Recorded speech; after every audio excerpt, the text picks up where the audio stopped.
How to add font in CapCut PC.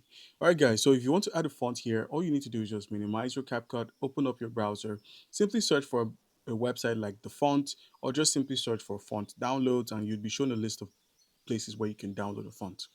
All right, so I want to go ahead and download this appeal. So let's go ahead and click on download.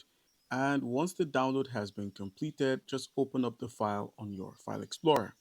Now, once the file explorer opens, all you need to do is make sure it is set to TTF. That's a font type, and then right click and just simply click on open or install on your computer.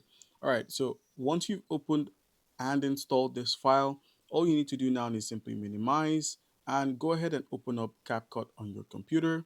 Once you have opened up CapCut, just go ahead and click on the file, click on text here.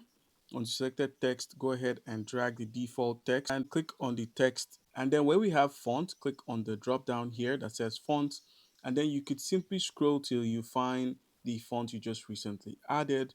And once you found that font, go ahead and select it, and then you can simply make use of this font anywhere you want. It's going to be applied to your video. All right,